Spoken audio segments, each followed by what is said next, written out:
Hey everyone, it's Eric with firearmtutorials.com, and today we're going to talk about full-length resizing 223 cartridges. So you'll see here I've got some cases in front of me. These are just a collection of mixed head stamp stuff. I'm going to put them through this case gauge here. Now this is before they've been full-length sized, so go ahead and give you guys a look at the difference before and after. So push these down, kind of get them in as far as they'll go. And it looks like I've got a good sampling here, some Federal, Remington, some Lake City. So here's a good look at these guys. Now you'll see that when I turn it to the side, they're not even close to flush.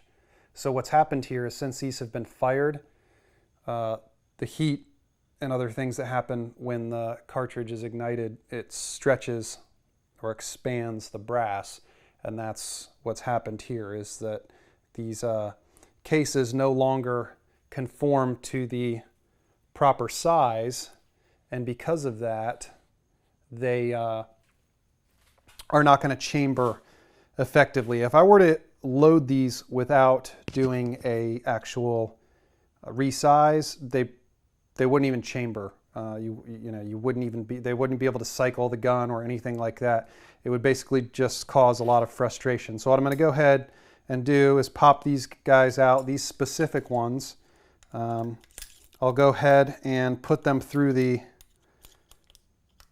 sizing die, and then we'll drop them back in the gauge here, and we'll see the result.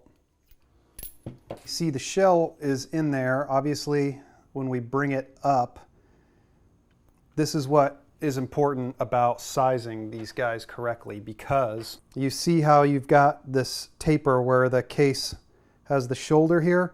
Well, when you do a full-length resizing, what you're doing is actually making sure that the distance right after the shoulder here is correct, so that when it seats in the chamber, you're basically within spec, so that it doesn't leave the shell hanging too far out of the mouth of the barrel. Basically, it's going to be right up flush.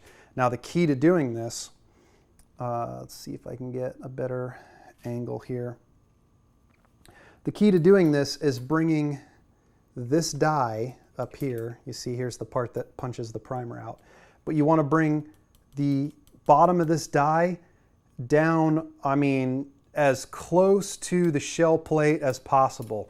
Now when I say that, I'm talking thousandths of an inch before the bottom of this die actually makes contact with the shell plate. It has to be that precise. If you're off, by just a couple hundredths of an inch, it's going to make a world of difference, and then you're going to start to have those problems where they're not going to chamber correctly in your gun. So when you do this, just make sure that when you adjust this die, that it's tight so that it doesn't start to back off or move any as you're sizing these cases. I've seen that happen before. So I'm going to go ahead and try and get you a good look at this as I put it through the sizing process here. Like I said, this is kind of tricky to get on camera, and I'm not at a good angle, but you'll see here is the die we're using. And I'm not going to be able to get the angle we're talking about, but basically in here, I can see it with my eye pretty well. But that's where you want to make sure that you've got that adjustment.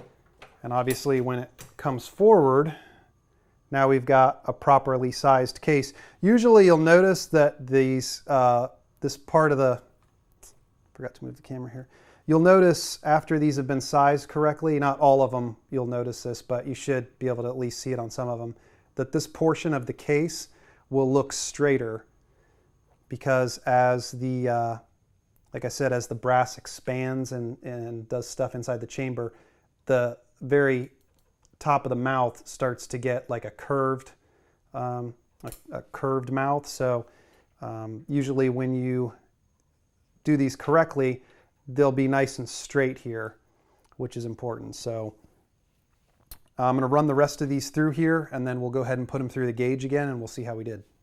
Okay, so let's take a look at what we've got here. Now these are the cases that we just resized.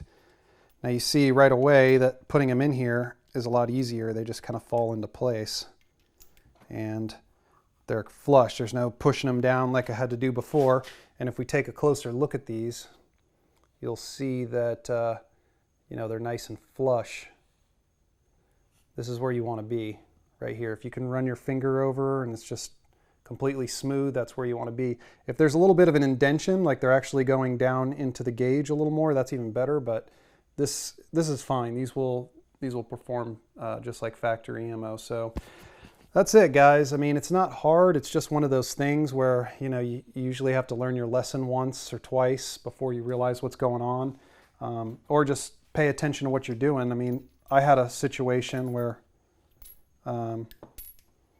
I was using the Noveske switch block. If you've seen some of my other videos, I talk a little bit about that, where I can manually turn the gas off on my rifle. So I was just cycling these through one at a time, kind of like a bolt action gun. And I noticed that after I would fire and pull the charging handle to eject one of them, they were kind of, you know, a little hard to get out. And I noticed that some of them were really hard to get out. So I came back and looked at my press the next time I was doing this and noticed that that die had moved just a hair. And that's why I said to, you know, make sure that it's nice and tight so it doesn't back off on you. You know, once I tightened that thing up, got it back to where it needed to be, you know, I've run all these through and they're perfect. So that's pretty much it, guys. If you have any questions, let me know. Thanks for watching.